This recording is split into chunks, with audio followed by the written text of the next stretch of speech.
Comment faites-vous les comptes ? Tous les combien ? Est-ce que vous avez un compte commun ? Quelle est la répartition des dépenses ? Qui s'occupe de l'administratif ? Et des impôts comme la taxe d'habitation ? Et d'abord, comment les gens ont choisi l'organisation de leurs finances ? Pendant 2 ans, j'ai travaillé sur la répartition des tâches ménagères dans les couples hétérosexuels. J'y voyais une inégalité quotidienne, vécue par la plupart des femmes, subie ou acceptée, et à laquelle on ne réfléchissait pas. Je pensais qu'en attendant de faire tomber le patriarcat, on pouvait peut-être déjà changer notre fonctionnement quotidien au sein de nos maisons.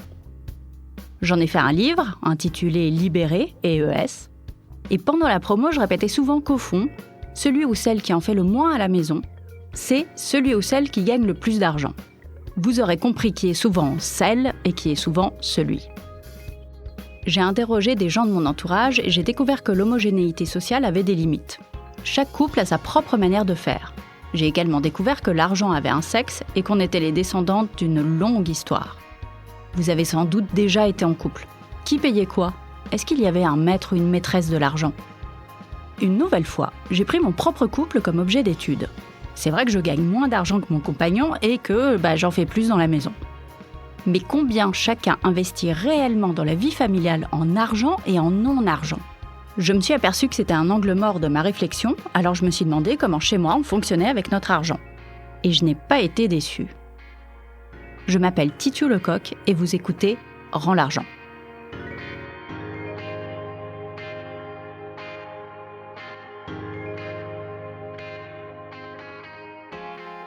Vous voyez le début d'une relation amoureuse ? Quand on va au ciné, au resto, au café, au concert. Cette période quand on a encore l'énergie de se faire croire qu'on n'a pas seulement envie de pratiquer du sexe, de manger et de dormir. Et donc, on se force à sortir et on paye souvent à tour de rôle. Tous les couples traversent cette période. Mon couple a connu ça. Et puis, les années ont passé et rien. Alors oui, on a arrêté de sortir et on s'est avoué que notre plus grand bonheur, c'était de s'affaler sur le canapé à 20h. Mais financièrement, rien n'a changé. Ce qu'on peut considérer simultanément comme une absurdité et un exploit. On vit comme si on sortait ensemble depuis 2 semaines, sachant qu'on a acheté un appart et qu'on a 2 enfants. Comment ça se passe concrètement ? Chez nous, on a un meuble que tout le monde a, le meuble à merdouille, celui qui est vers la porte d'entrée et sur lequel on pose des trucs, des clés qui n'ouvrent plus rien, des papiers, des paquets de chewing-gum. Et donc nous, dessus, on pose des factures. Quand on passe devant, l'un des deux prend une facture et la paye. C'est à coup de « Tiens, je vais payer EDF ce mois-ci, la crèche laisse, c'est pour moi ». Comme si on s'invitait au café. Bien sûr, si je n'ai pas de thune, je ne prends pas de facture. Et parfois, des factures tombent dans les plis du canapé jusqu'au courrier de relance. Et là, c'est le gros coup de stress. L'une des raisons de ce n'importe quoi, c'est que nous n'avons pas de compte commun. Et que sans compte commun, aucun de nous deux ne s'est décidé à mettre en place des prélèvements automatiques sur son compte perso pour des choses communes. Et sans prélèvement automatique, les factures s'accumulent sur le meuble à merdouille. On pourrait croire que notre désinvolture s'explique par des origines sociales aisées, mais pas du tout. On a chacun grandi avec des parents qui faisaient attention, comme on dit. De mon côté, je pense même que c'est l'inverse. Le fait d'avoir été pauvre à une époque de ma vie, quand j'étais jeune adulte, genre dans la vraie dèche, ça m'a traumatisée. Les gros problèmes d'argent, je crois que c'est un truc dont on ne se remet jamais tout à fait. Et donc, quelque part, je trouve ça tellement miraculeux d'avoir réussi à m'en sortir, et tellement anormal aussi, que j'ai l'impression que ma situation financière actuelle est une bulle qui peut éclater à tout moment. Et que si je vais y regarder trop près, si j'essaye de toucher la bulle, elle va exploser et je vais retomber dans les problèmes de thunes. Oui, c'est totalement irrationnel. Donc ce n'est pas seulement que je ne suis pas à l'aise avec l'argent, c'est pire. J'ai un rapport à l'argent de l'ordre de la superstition. Si je regarde mon compte en banque de face, il va se mettre à fondre. Si je commence à compter, l'argent que j'ai réussi à épargner va s'envoler. J'aurais pu me mettre en couple avec quelqu'un qui contrebalançait ça, mais pas du tout. Alors à nous deux, on est une espèce de couple de canards boiteux avec chacun nos superstitions et nos angoisses qui s'additionnent. Grâce au livre de la sociologue Caroline Henshaws, qui s'appelle « Le couple, l'amour et l'argent » paru à l'Harmattan en 2008, j'ai découvert que notre manière de fonctionner, en faisant le moins de comptes possible, avait un nom. Ça s'appelle le don réciproque, et c'est donc ce que font les couples pendant la phase de séduction. Après 2 enfants et un achat immobilier, on est toujours financièrement dans la phase de séduction. Je trouve ça charmant, mais franchement, c'est absurde. On navigue à l'aveugle, aucun des deux ne sait combien chacun dépense et à quelle proportion on participe au budget de la maison. Et chacun a l'impression d'être celui ou celle qui paye le plus. Il est peut-être temps de dépasser mes peurs et de changer ça. Alors j'ai décidé de demander à d'autres couples autour de moi comment ils fonctionnaient et de voir quelle serait la meilleure méthode pour nous pour devenir adultes.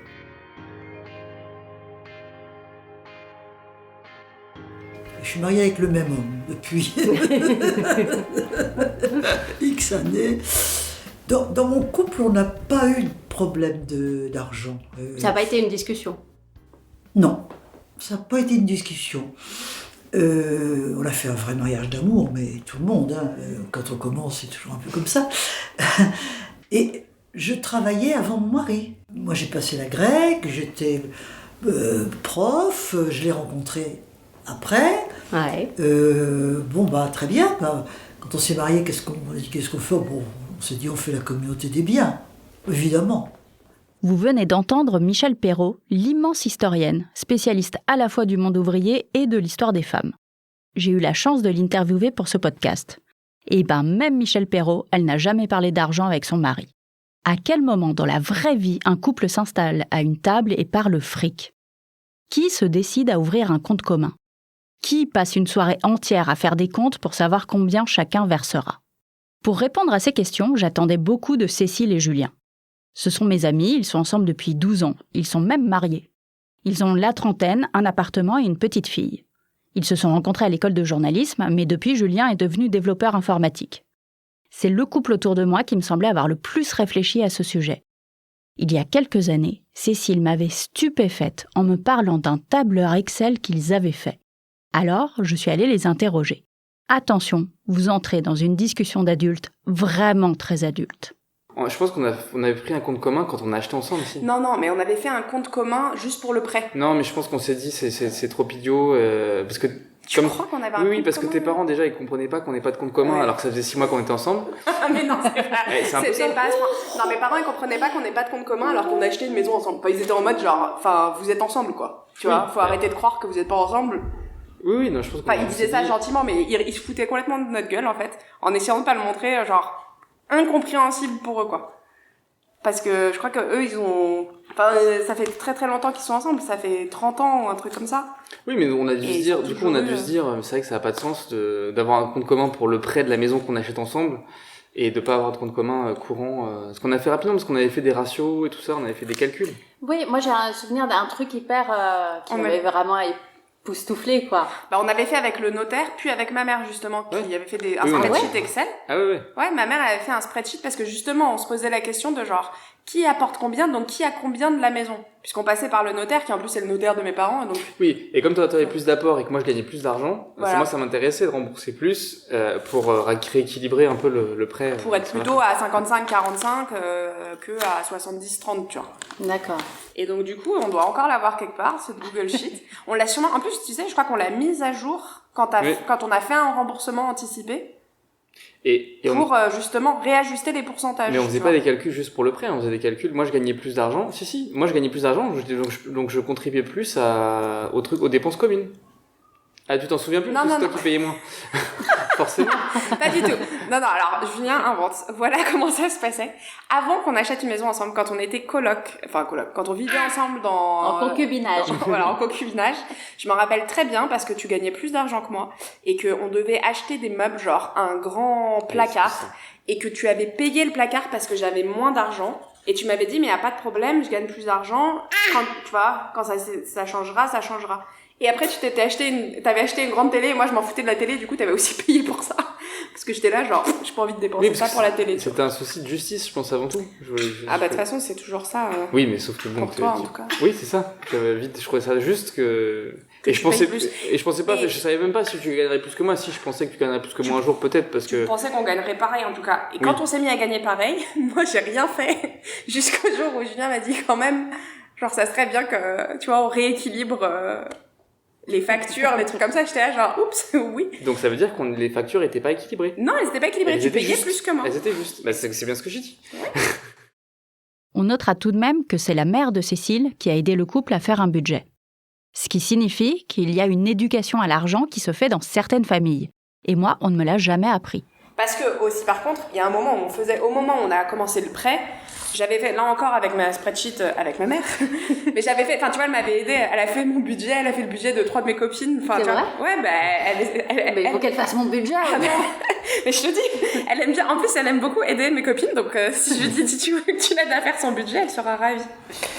Et du coup, ça, à ce moment-là, on avait regardé combien de prêts, même nous deux, au moment, en fait, à chaque fois qu'on doit faire un prêt, comme ça engage ta capacité de remboursement, et qu'il y a la question de combien tu mets d'apport, et donc combien au final il te reste, vu que tu as mis cet argent en apport, et ensuite il faut que tu rembourses tant d'argent par mois, t'es obligé de faire tes comptes à ce moment-là, de toute façon si tu les fais pas régulièrement, parce qu'il faut bien que tu saches, est-ce que je suis en train de me mettre dans la merde ou pas. Et donc on a fait tous ces comptes-là pour s'assurer qu'on prenait pas un truc de remboursement trop élevé, et que notamment si je changeais de boulot, que je voulais en gros de ne pas se retrouver obligé de gagner très bien sa vie dans un métier qui me plairait plus, par exemple. T'es obligé de faire tes comptes à ce moment-là ? Non. Moi, je ne les ai pas faits quand on a acheté un appart. Mais donc voilà, Cécile et Julien, ce sont des adultes, alors qu'ils sont plus jeunes que moi. Mais ils sont une exception. Dans les faits, 40% des couples ne discutent jamais de l'organisation de leurs finances. C'est ce que révèlent des travaux menés par la sociologue Hélène Bello. Pire, il y a des gens qui ne savent pas combien gagnent exactement leur conjoint ou ce qu'ils possèdent, ce qui pose des problèmes lors des divorces. Une étude de la banque suisse UBS sortie en 2019 révèle ainsi que 76% des femmes veuves ou divorcées interrogées auraient souhaité s'être davantage impliquées dans les décisions financières à long terme. De tout cela, on déduira que la plupart des couples n'ont pas eu une discussion très longue. C'est comme s'ils étaient d'accord avant même d'en parler. Mais être d'accord, est-ce que c'est vraiment l'assurance d'une égalité ? Dans le fond, est-ce qu'on n'est pas d'accord avant tout sur notre vision de l'amour ? Sur l'histoire d'amour qu'on veut avoir ? Ou même sur la version qu'on veut se donner à nous-mêmes de notre histoire d'amour ? Parler d'argent dans le couple, c'est délicat. Défendre son intérêt personnel, ce serait dire « primo, je ne crois pas en notre amour ». On bute là sur la première difficulté, le tabou, parler d'argent. C'est souvent envisagé qu'on ne sera pas toujours ensemble. Or, la plupart des couples s'imaginent ensemble pour la vie et au-delà. Deuxièmement, ça envoie comme message que mon intérêt passe avant notre amour. Ce serait de l'égoïsme, et l'égoïsme, c'est pas beau. L'amour, c'est le partage et la générosité. C'est faire passer l'autre avant soi. Mais en vrai, tout ça, c'est ce qu'on pourrait appeler une idéologie de l'amour. Pourquoi est-ce que l'amour nous empêcherait par nature de protéger nos intérêts ? En fait, c'est une question véritablement politique. Ça revient à se demander comment conjuguer le collectif et l'individuel. Alors, concrètement, comment font les gens ? D'après les statistiques de l'INSEE, 64% des couples mettent tout en commun. Mais quelle horreur ! C'est le triomphe absolu de l'idéologie de l'amour. En réalité, ça a nuancé un peu, parce que ce 64% inclut les retraités qui font plus souvent finances communes que les générations suivantes. Si on prend les couples où les deux travaillent, c'est 59% qui mettent tout en commun. Ça reste majoritaire. À mon grand étonnement, la majorité des couples d'actifs n'utilisent que le compte commun, ils n'ont pas de compte individuel. En parlant de ce podcast autour de moi, j'ai découvert avec stupéfaction que plusieurs de mes amis faisaient ça. Et en premier lieu, Cécile et Julien. Et puis aussi Caro et Morgane. Mais le plus drôle, c'est que eux ont été effarés de découvrir que nous, on ne faisait rien en commun. L'incompréhension était totale. Quand j'ai demandé à Caro et Morgane pourquoi ils faisaient ça, pourquoi renoncer à son compte individuel, ils m'ont expliqué que leur première motivation, c'était de se prendre la tête le moins possible. Ça règle pas mal de discussions. Leurs salaires sont versés sur le compte commun, il n'y a pas à calculer qui paye quoi. Et puis, ils sont ensemble depuis l'adolescence, et c'est l'idéal du couple pour toujours. Bien sûr, il y a des situations particulières. Par exemple, les cadeaux. Morgane s'en fiche un peu, mais pour Caro, c'est important de savoir qu'il lui fait des cadeaux, même si c'est avec leur argent, donc son argent à elle. En même temps, vous me direz, un cadeau, ce n'est pas qu'un prix, c'est aussi l'attention. D'après les études, cette répartition du tout en commun se retrouve plus souvent chez les couples modestes. Plus on est riche et diplômé, moins on met en commun. Je vous laisse en déduire la leçon de vie que vous voulez. Et aussi, si on a déjà vécu en couple, on met moins souvent en commun, selon le principe du chat échaudé. Mais tout mettre en commun pose un autre problème. Comment prendre des décisions communes sur l'argent alors qu'on n'a pas du tout le même rapport à la thune ?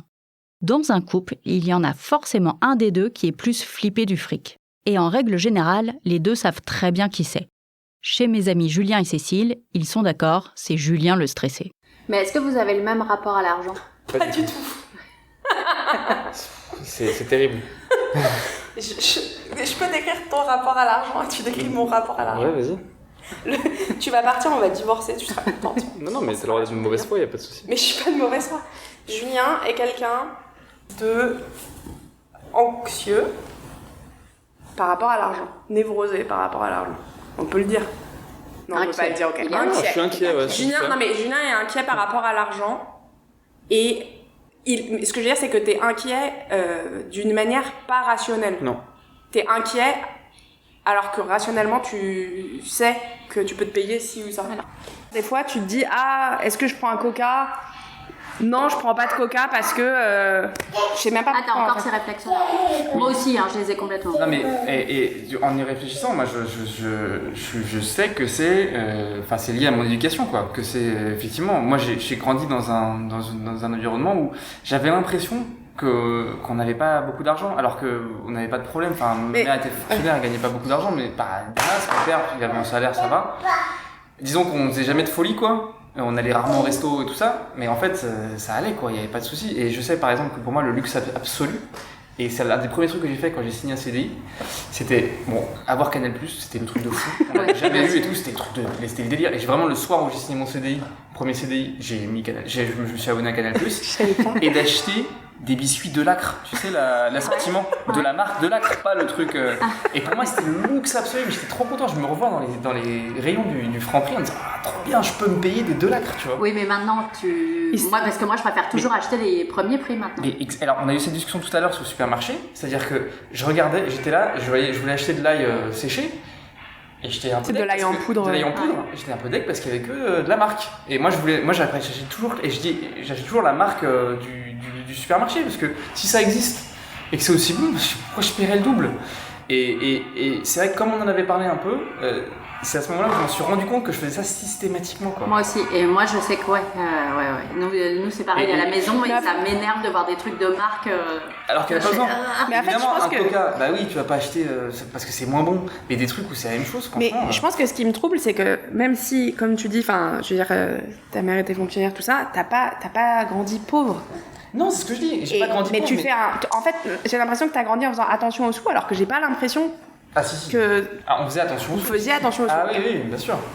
Non mais l'exemple qui était extrême, c'est le coup de un des premiers souvenirs où moi je fais de la pâtisserie gamin, où ma mère me laisse faire mon truc, mais elle me file pas un œuf, parce que ce serait gâcher l'œuf quoi, en sachant qu'un œuf ça coûte 15 centimes, mais je pense dans sa tête c'était ça.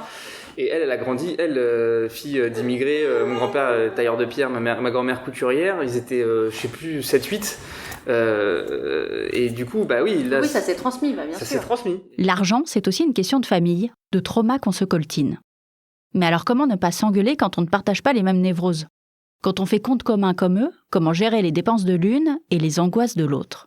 Attention, sur ce sujet, voici le lourd chapitre de Julien et le VTC. Là, on parle de Coca, mais il y a aussi se payer un VTC ou un taxi, les VTC, c'est le des choses gros comme truc, ça. Là, moi, les VTC jamais. Les taxis, jamais Julien il en prend. Mais alors, si vous payez, et ça, tu le payes avec le compte commun ou avec ton... Et toi, ça t'embête pas qu'elle paye ça avec le compte commun ? Tu peux dire ce que tu dis à chaque fois ? Comme ça fait un bout de temps que c'est le cas, je dis, comme elle gagne plus d'argent que moi, je dis, c'est ton argent. Sauf qu'en vrai, moi, ça m'énerve parce que... oui, mais sauf que si je gagnais plus d'argent que toi, si le rapport était inversé, oui, je te demanderais de faire plus attention. Et moi, ça me fait chier. Parce que c'est ton argent. Parce que j'ai pas envie que par exemple, tu gagnes plus d'argent que moi, je puisse pas, alors qu'on gagne la même chose, que donc sur un spreadsheet, typiquement, ça reviendrait exactement la même chose. La différence, c'est qui le gagne le plus. Non, mais parce que si c'est notre argent. Oui, mais si c'est pour prendre un VTC à 22h alors qu'il y a des métros, donc dépenser 40 €. Non, mais ça coûte pas 40 € un VTC. Je sais pas, mais. Ça coûte plus qu'un ticket de métro. Oui, disons 20 €. Exactement. Je suis désolé. Les dépenses que je juge pas forcément raisonnables. Alors, on n'a pas le même niveau de raisonnable. Oui. Alors, je dis pas. Là, je pense pas que je t'empêcherais de faire le truc, mais comme les dépenses pas très raisonnables, je trouve là que tu pourrais faire. Je pense que c'est mon droit qu'on en discute, quoi. Mais ce que je veux dire, c'est que tu vois, du coup, ouais, on a un compte commun, sauf que moi, j'estime que du coup, notre argent, il est commun, et toi, non. Je pousse les couples à s'engueuler, j'adore. Mais de cette discussion, j'ai tiré une première règle. Dans l'idéal, il faut donc que le plus flippé soit celui qui gagne le moins. Et plus j'y pense, quand même, plus je me dis que je suis quand même plus serein du fait que tu gagnes plus que moi.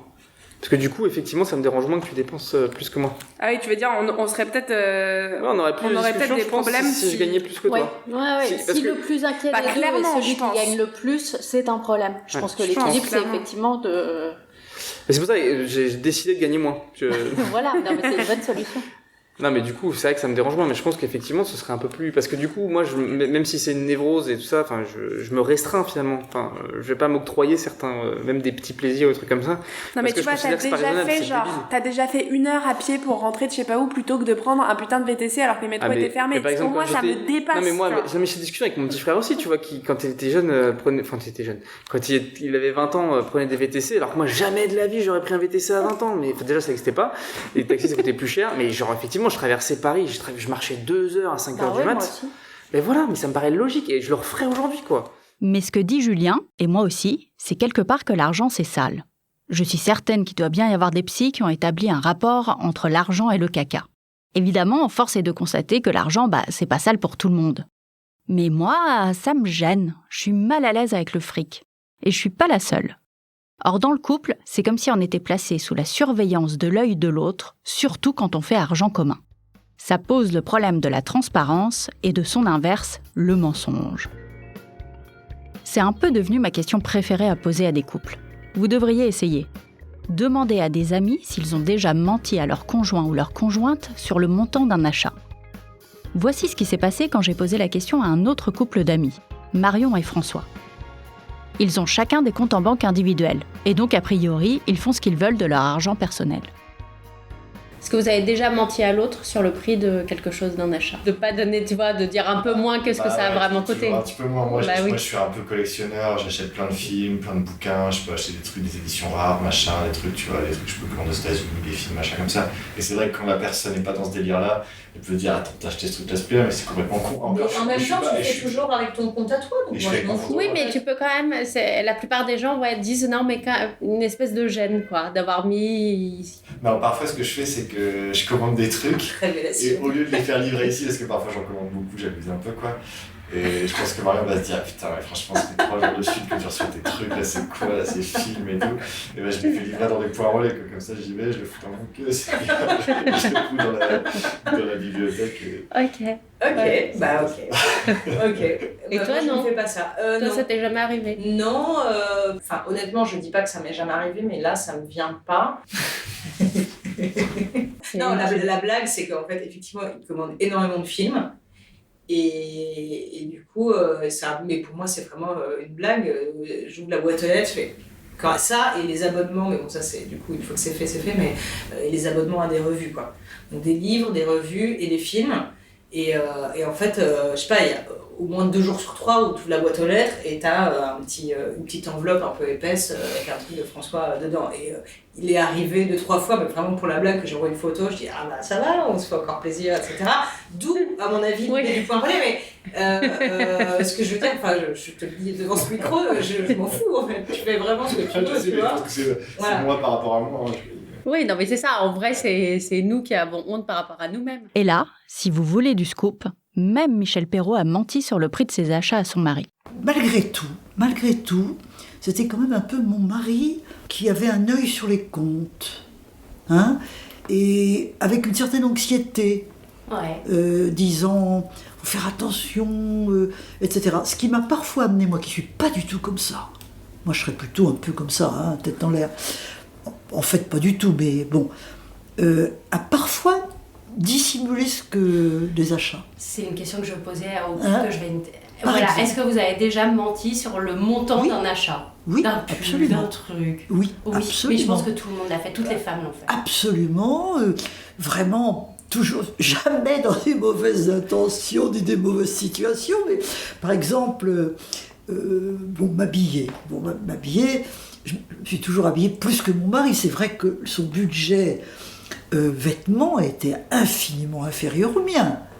C'est évident. Et bon, quand j'allais m'acheter un truc, je disais, tu sais, ah bon, mais alors après il me disait, mais combien as-tu dépensé ? Je minimisais. Je minimisais, et même il m'est arrivé de me faire une petite enveloppe avec un peu d'argent de côté pour les petites dépenses que je pourrais avoir. Tout ça est évidemment tout à fait psychologique, parce que dans notre couple, non seulement on est égalitaire, mais c'est moi qui gagne plus. Ah oui, en plus, donc il n'y a aucune raison. On est professeurs d'université tous les deux, mais moi j'avais un grade au-dessus, donc même pour la retraite maintenant, je gagne 500 € de plus que lui par mois. Hein. En plus, j'ai écrit beaucoup plus que lui, j'ai gagné de l'argent, bon, pas tellement, vous savez ce que ça représente, mais enfin un petit peu quand même. Bon, donc j'avais aucune raison objective de faire ça, mais je l'ai fait quand même. Et en vous sentant un peu gênée de le faire ? Oui. Évidemment, quand je dis toutes les femmes, je m'emballe un peu, hein, c'est mon côté marseillaise. Mais quand même Michel Perrault, ça fait relativiser. Il n'y a pas que dans mon couple qu'on a un rapport à l'argent étrange. Mais d'où cela vient-il ? Dans le prochain épisode, je mène un véritable travail d'investigation. Pour comprendre mon rapport au couple et à l'argent, je vais interroger ma mère.